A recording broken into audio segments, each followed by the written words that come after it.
everyone. I just want to say thank you to Apostacon and Sarah Moorhead and all of the organizers, and to thank you all for staying around today. I appreciate it. I'm going to be talking about the new secular movement, how rebranding will help us win the future we want. Here's a little bit of a presentation outline of what I'm going to be speaking about. We're just going to go through the main idea for this point and how rebranding will actually help us get to where we want to be. A bit more about my introduction. Like my introduction said, I was born in the Bible Belt, North Carolina specifically, and I went to UNC. I became an atheist after realizing that the Bible is not very kind to people like me, black, women, bisexuals.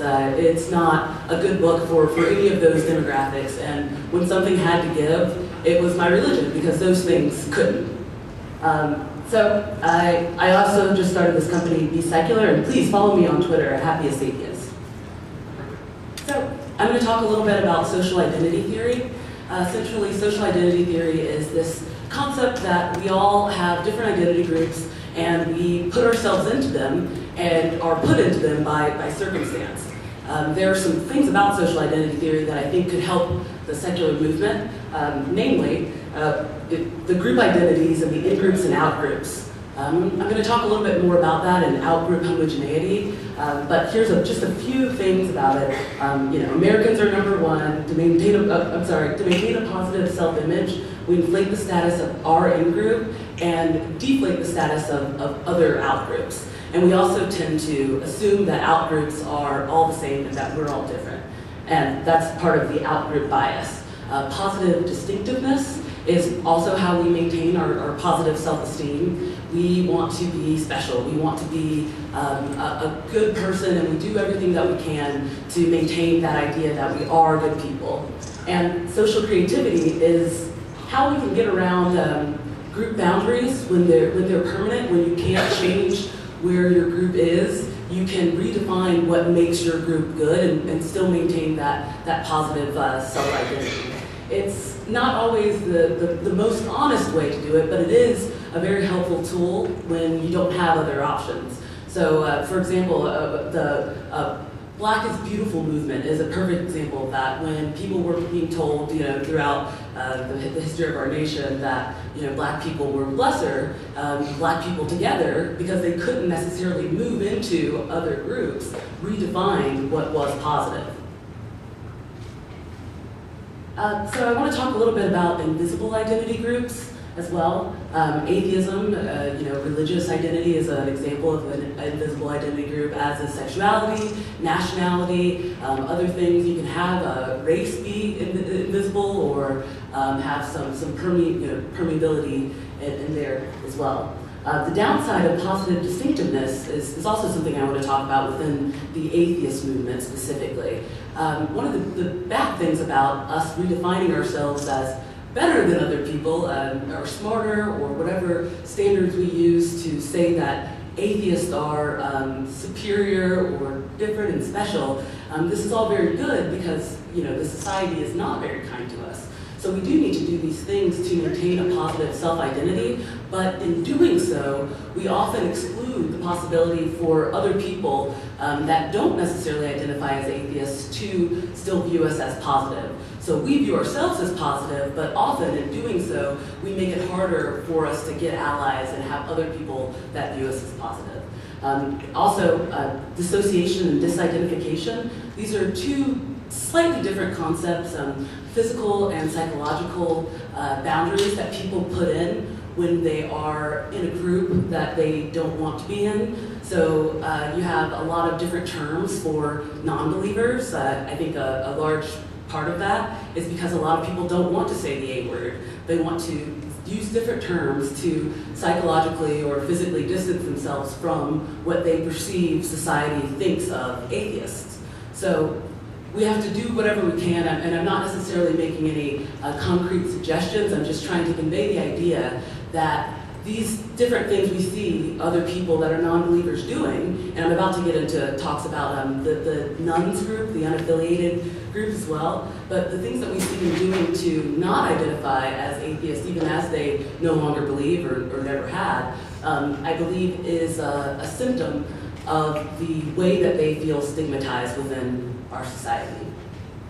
So I just want to give a little bit of a personal anecdote about something that happened to me and an example of where being known is not always winning. So I studied abroad in Thailand, and I spent a good amount of time in Southeast Asia. And before I actually went to Thailand, my friend and I went to Japan, and we stayed in a hostel. And there were two other. Has anyone stayed in a hostel? You all? Yes. Okay. So it was a 4-bed. And there were two British women that were bunking with us. And we were about to go to bed, and I knew that they were going to be asleep when I came back, so I reached in my bag to get my flashlight so I wouldn't have to wake anyone up by turning on the light. But because they had heard so many negative stereotypes about Americans, or Black Americans specifically, they actually thought that I was pulling out a gun. I'm not sure how they thought I got through TSA and security and all, immigration, all these things, but they really did. And they jumped and kind of were afraid. And the downside of that is that it kind of brought into focus that you can still have interactions with people, and those barriers and the stereotypes can still follow you, even though they know that all Americans aren't like that or all Black Americans aren't like that. There's still, that boundary. But we were still able to talk about it and joke about it and, hang out for the rest of the 4 days that I was there. But I just thought that example of just having your identity known is not the same as having it understood or accepted or any of those things. So I want to ask you all what you think winning is. I think a lot of the time we don't really put enough time into discussing where we want to be. And if we don't decide where we want to be before we get there, we're not going to get there. And without incorporating allies, there's no way for atheists or any minority group to gain acceptance. Think about it. You can't get to a place of acceptance without getting people that don't share your interests and don't benefit necessarily from you achieving equality. Those are the people that you have to bring in. Those are the people that actually make the change happen. Those are the people that are voting for your rights or upholding them to their own groups. And so we have to ask, what is it that we actually want to win as atheists, and what kind of country do we want to live in as Americans? So here are a few of mine. So again, it's talking about, do we want 100% atheism? Do we want 0% theism? Is this even a feasible thing that we could ever imagine happening? Would you want an atheist to win the next election? And all of this, we could go on and on about what kinds of things winning could be.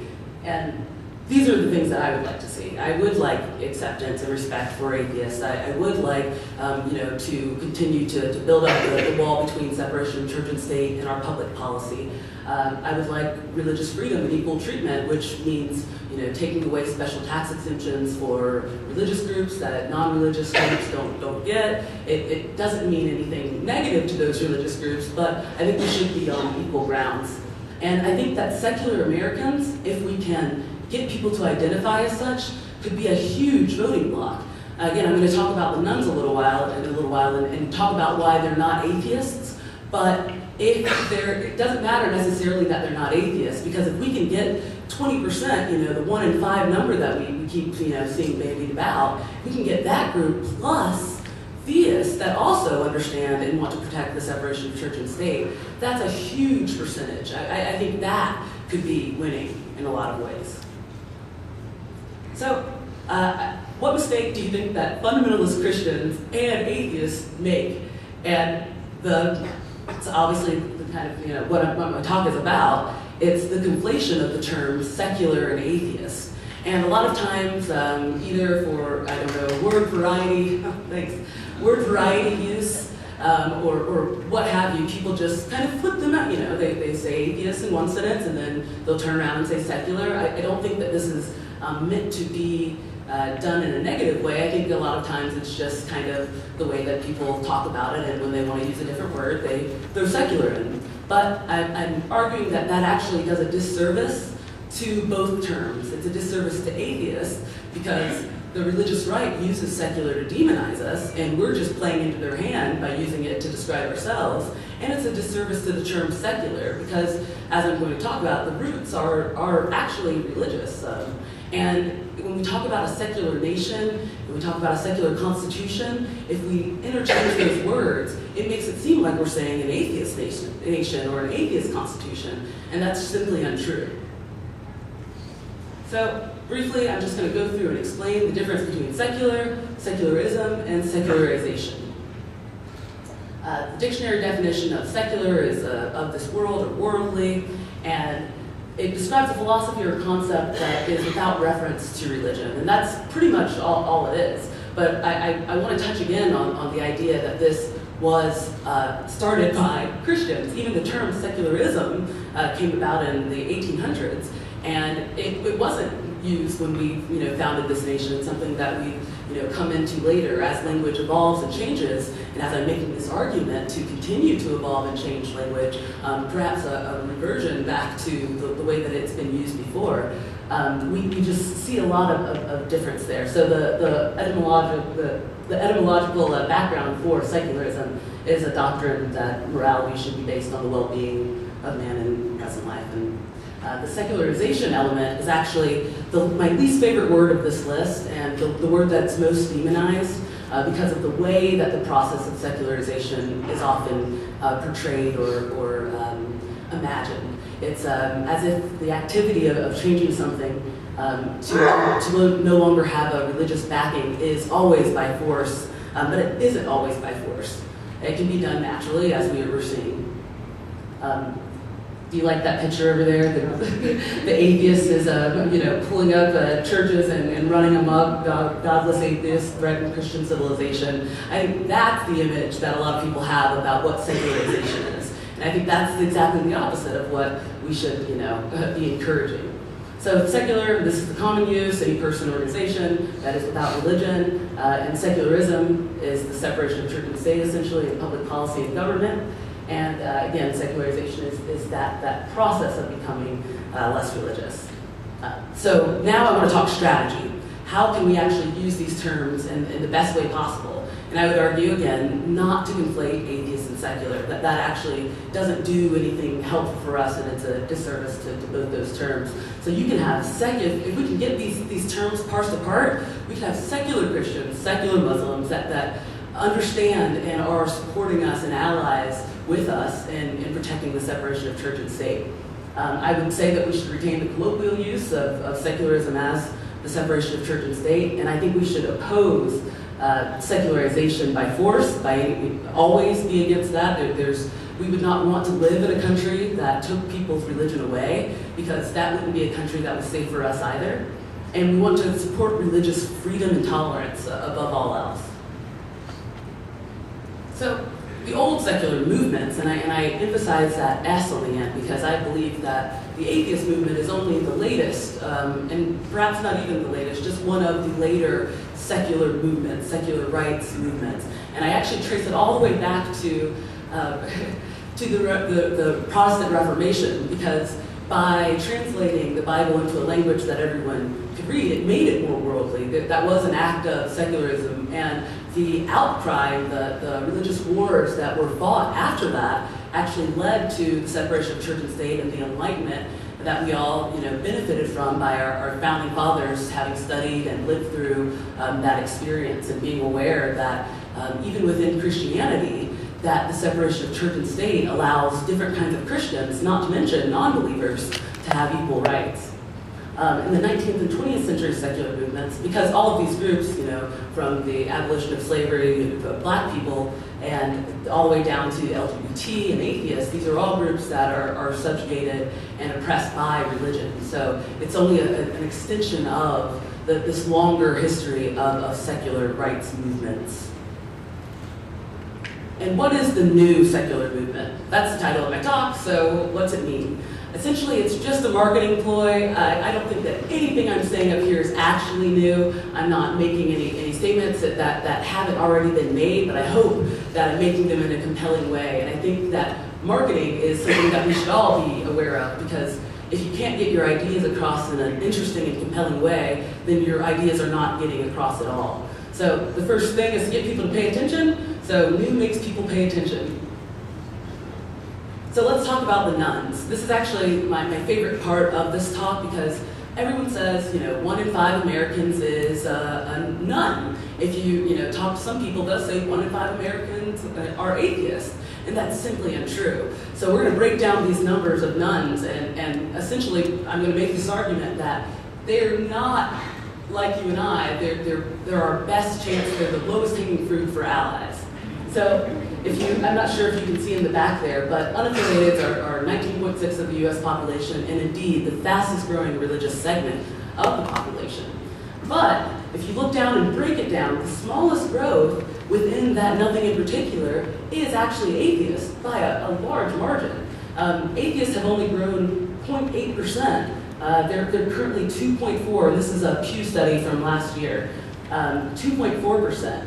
And the nothing in particular is growing at 2.3% from 13.9 and up 2.3% since they took the last survey. So the nothing in particular is by far the largest group. And then the second largest group within the nuns is agnostics.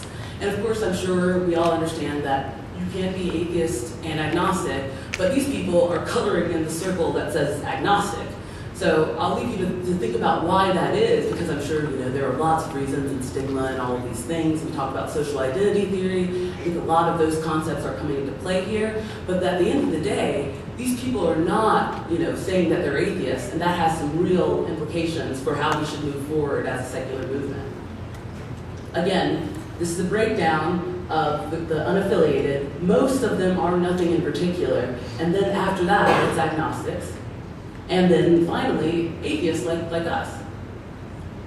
So these I put a little example there because these people, it says unaffiliated but not uniformly secular.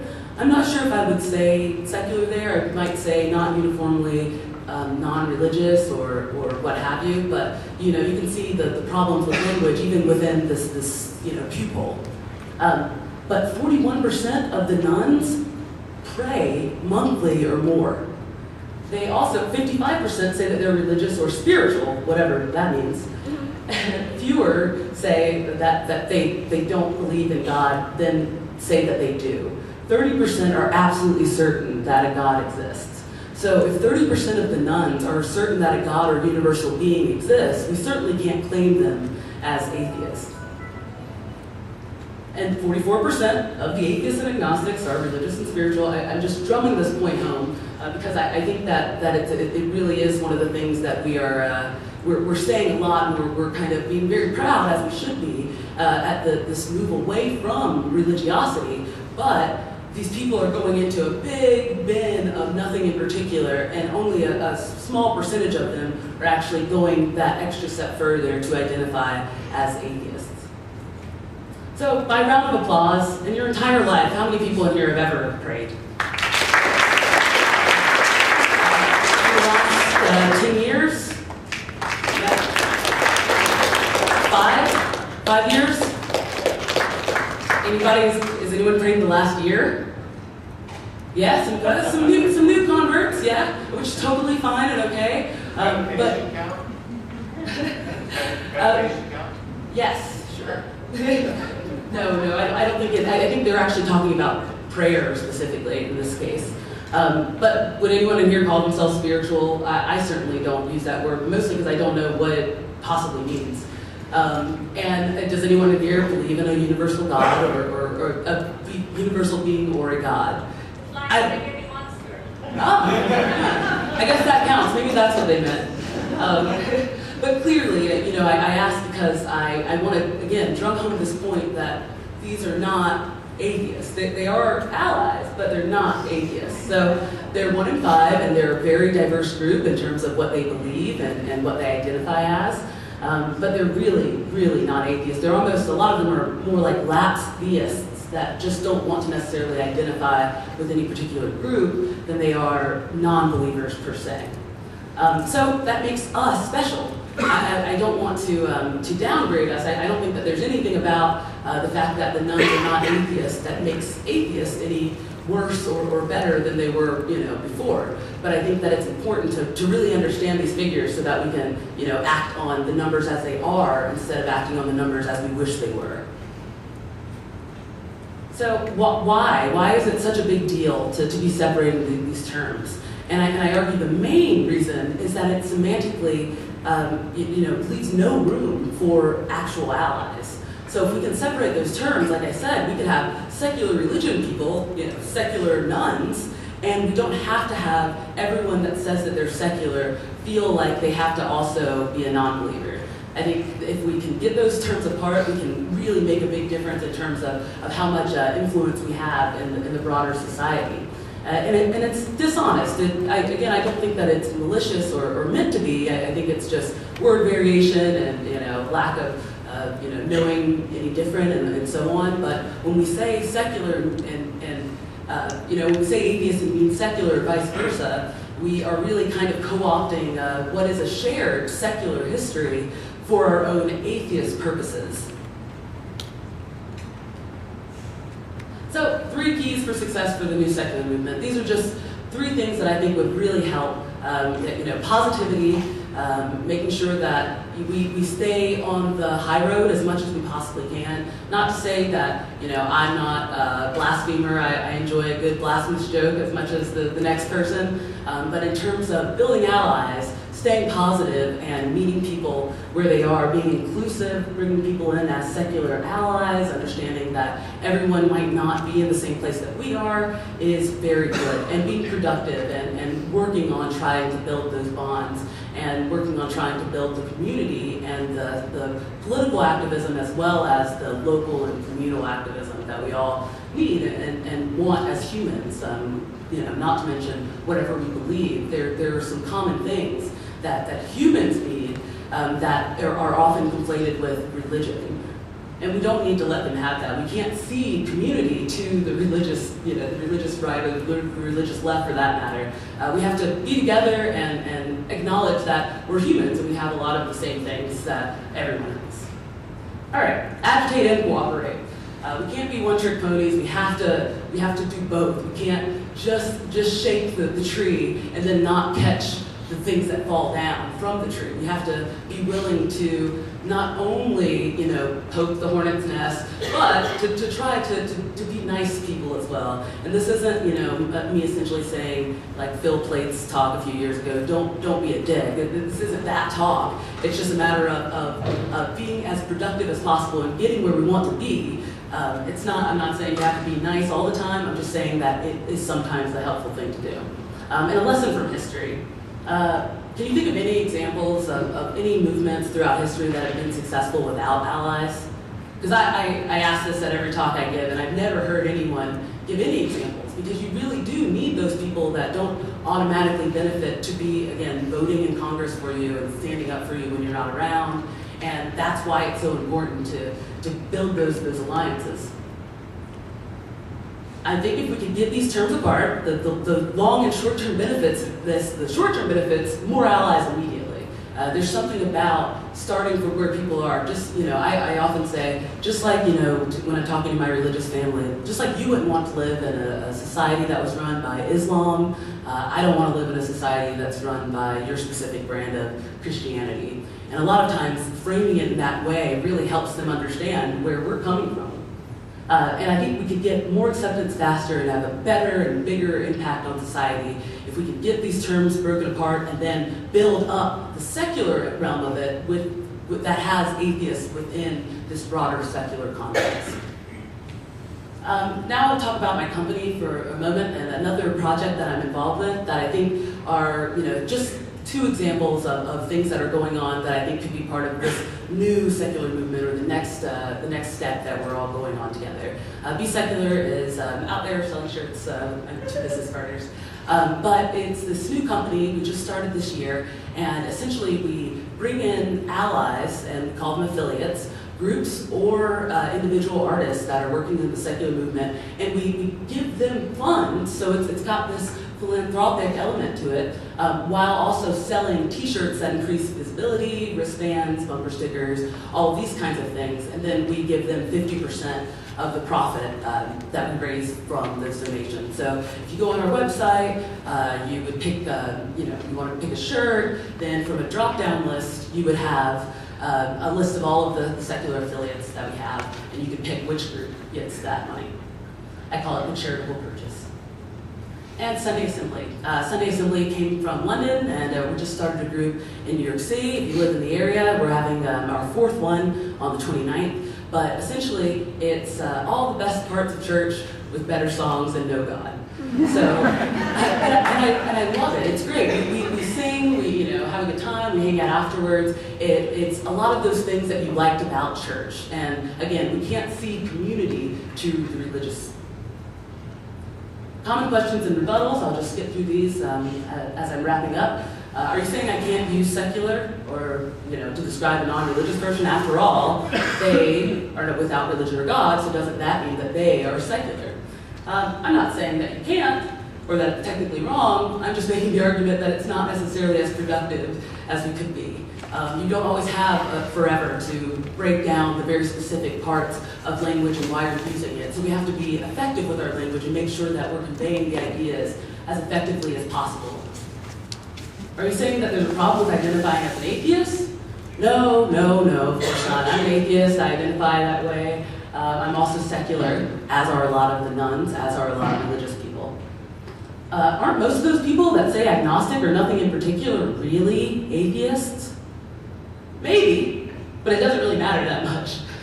If they aren't willing to select atheists in an anonymous survey, you can pretty much be sure they're not going to do anything else that's within the atheist community. I mean, that's about as low, risk as you could possibly get. So I'm not going to say that they're not necessarily atheists or that they're not moving in that direction, but until they get there, it's almost a moot point. Some closing thoughts. Come out as atheists if you can. The more that we can get that number up, the better it is. The more that people know that they know atheists, the better that the likelihood is that if they don't believe that they will identify as atheists, instead of nothing in particular if they are atheists, or instead of agnostic if they are, truly, not on the fence about it. And if you're still struggling with the semantics, try to answer the question that's asked. If someone asks you what you think about religion and government, say that you're secular and you believe that the government should be secular. If they ask you what you believe about God, tell them that you're an atheist or whatever word that you use to describe that. But I think that just answering the question asked kind of alleviates some of the confusion with the semantics. And remember the lessons of social identity theory, that in-group and out-group, the biases that we have, that we think that we are all different and that they're all the same, and it's just not true. And when you think about it, that's what they're doing too. They think that we're all the same and that they're all different. So the more that we can give and take and meet people where they are, the better we're going to be. Because we are the minorities here. We're the ones that need their help and their acceptance to raise our status within the society. And a bigger net catches more and bigger fish. So as we cast this net of secularism, we're going to be able to catch a lot more people with it than we would if we conflated secular and atheist, or if we just only cared about people saying the word atheist or identifying specifically as atheist, which, as I mentioned, is a very important thing to do. So final quote, if not us, then who? If not now, then when? John Lewis, he's a U.S. senator or congressman in Georgia and a civil rights activist. He's one of the original freedom riders, and I had the privilege of meeting him. He's a great role model for all of us. But he is a secular supporter, but obviously is very religious when you actually talk to him. So let's make allies where we can, and that will make the position of secular American a positive in-group for as many people as possible. So thank you very much. Please